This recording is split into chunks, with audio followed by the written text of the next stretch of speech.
নমস্কার বন্ধুরা, শীতের শুরুতে শীতকালীন সবজির রেসিপি নিয়ে চলে এসেছি।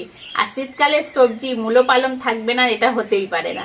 আজকে সেই মূলো পালং দিয়ে তোমাদেরকে একটা চচ্চড়ি রেসিপি করে দেখাবো। আর তার সঙ্গে থাকবে কচু, পেঁপে, আলু আর চিংড়ি মাছ। এই যে রেসিপিটা, এই রেসিপি গরম ভাতের সঙ্গে খুবই ভালো লাগে। আর এই রেসিপি গরম ভাতের সঙ্গে যদি হয়, এক থালা ভাত নিমেষেই উড়ে যাবে। চলো রেসিপিটা শুরু করি, সঙ্গে থাকো, ভিডিওটা দেখতে থাকো। এই দেখো, চিংড়ি মাছ নিয়ে চলে এসেছি। খুব সুন্দর চিংড়ি মাছটা। আর এই এই এই রকম ধরনের চিংড়ি মাছটাই চচ্চড়ি খেতে খুব ভালো লাগে। এর চেয়ে বড় হলে ভালো লাগে না, আর এর চেয়ে ছোট হলে তবু ঠিক আছে, তবে এই চিংড়িটা বেস্ট, এই চিংড়ি মাছ। আর তার সঙ্গে আছে এই দেখো কচু, পেঁপে, আলু আর এই মূলো আর পালং শাক। চলো আগে সবজিগুলো কেটে নিই, তারপর চিংড়ি মাছটা কাটবো।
ये কি সিস্টেম?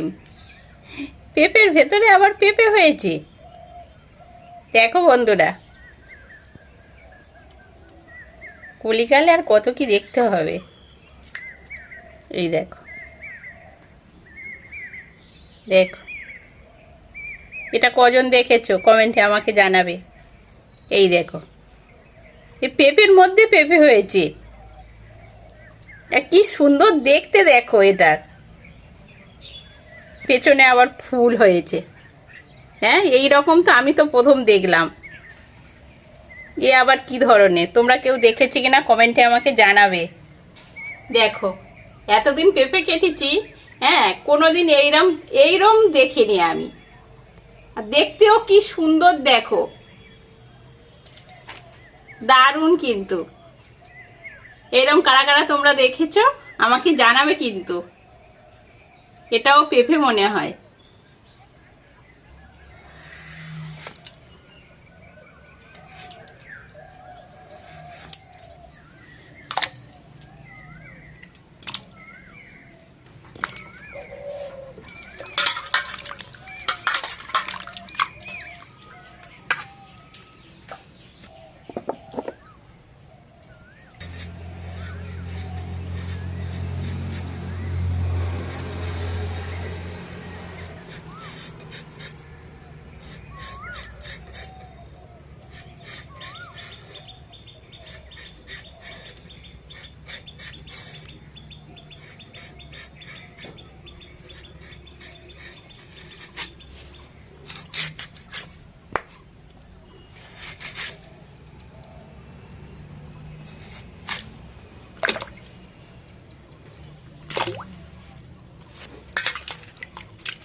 চচ্চড়ির জন্য কড়া বসিয়ে দিয়েছি। এইবার চিংড়ি মাছটা ভেজে নেব। তার জন্য কড়ার মধ্যে সর্ষের তেল দিয়ে দেবো।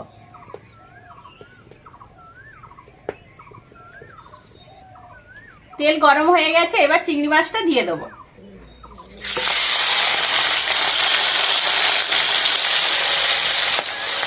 হলুদ, লবণ,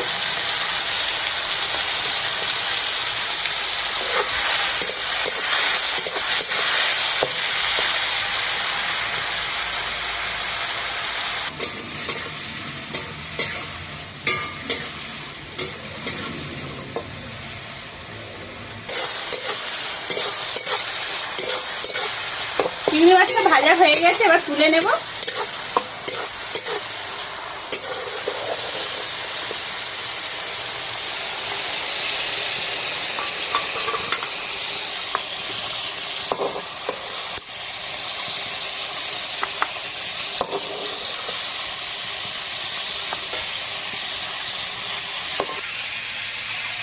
এবার ওই তেলের মধ্যে একে একে সবজিগুলো দিয়ে দেবো। প্রথমেই কচু দিয়ে দেবো, কারণ কচু সিদ্ধ হতে একটু দেরি হয়।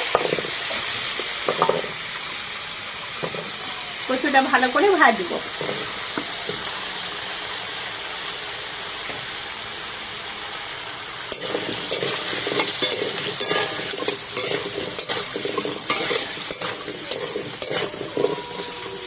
কচুটা ভালো করে ভেজে নিয়েছি, এবার বাকি সবজিগুলো দিয়ে দেবো।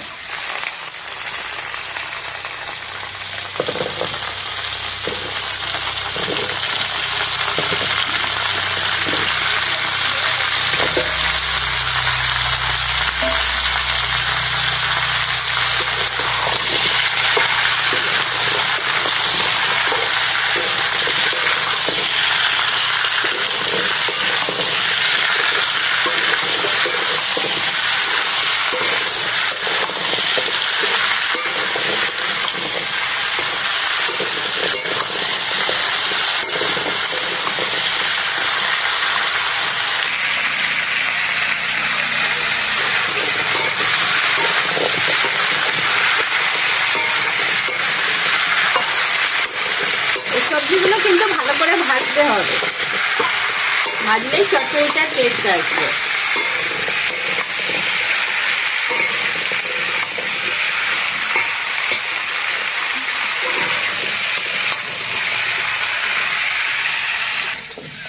সবজিগুলো ভালো করে ভেজে নিয়েছি, এবার পালং শাকটা দিয়ে দেবো।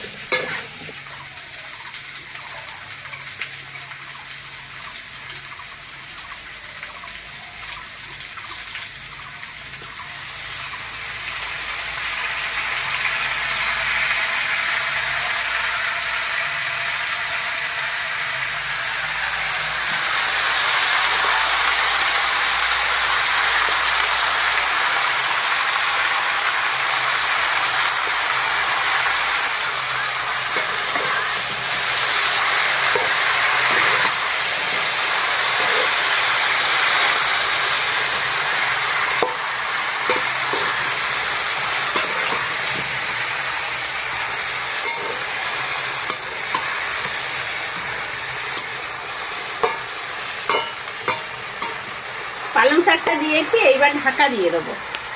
পালং শাক থেকে যে জল ছাড়বে তাতেই হচ্ছে সবজিগুলো সিদ্ধ হয়ে যাবে।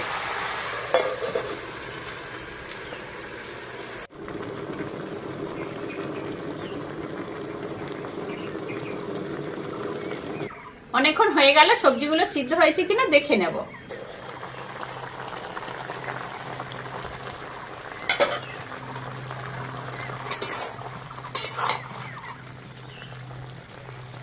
এবার চিংড়ি মাছগুলো দিয়ে দেবো।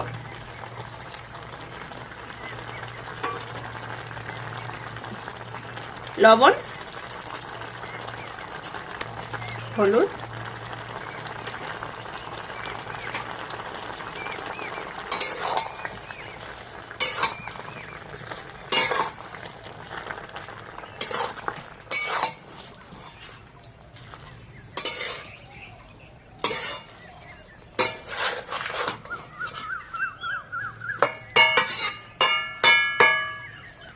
কচু, পেঁপে, মূলোগুলো একটু ঘেটে দেবো।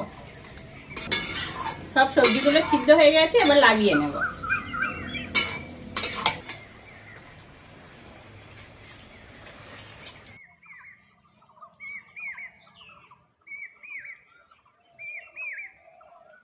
চচ্চড়িতে ফোড়ন দেওয়ার জন্য কড়ার মধ্যে সরষের তেল দিয়ে দেবো।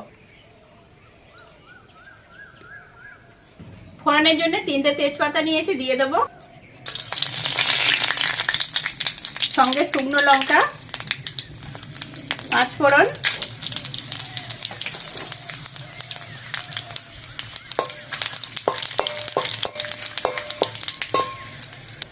এবার তেলের মধ্যে অল্প একটু জল দিয়ে দেবো।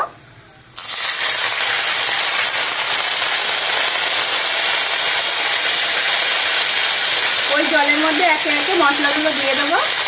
লঙ্কার গুঁড়ো, হলুদের গুঁড়ো, ধনে গুঁড়ো, জিরে গুঁড়ো,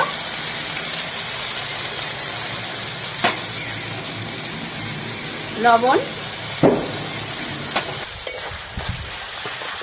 মশলাগুলো একটু কষে নেব।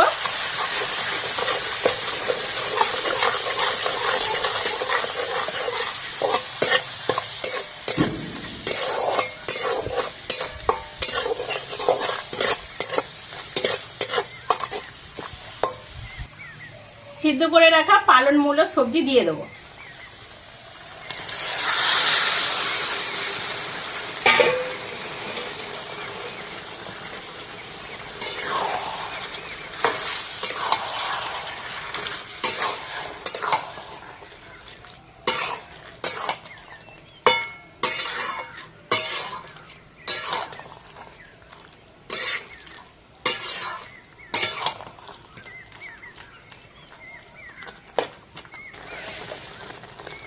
চচ্চড়িতে একটু মিষ্টি না দিলে ভালো লাগে না, অল্প করে একটু চিনি দিয়ে দেবো।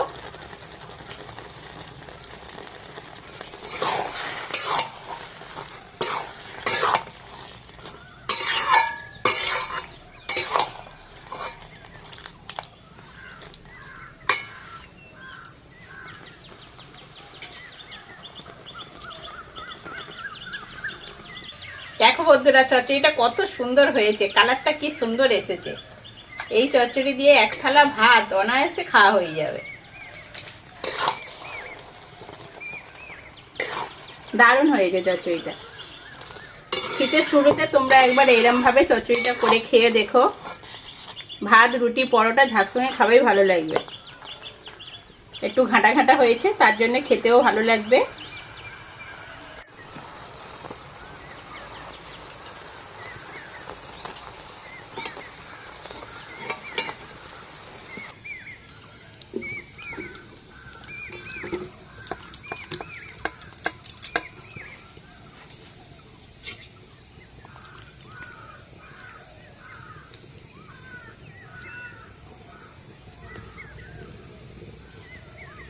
চচ্চড়িটা কেমন লাগলো কমেন্টে আমাকে জানাবে। আর শীতের শুরু হোক বা শীতের শেষে বা শীতের সময় এরম ভাবে একবার চচ্চড়ি করে তোমরা খেয়ে দেখো, খুবই ভালো লাগবে। আর আজকের আসি, পরের ভিডিওতে আবার দেখা হচ্ছে।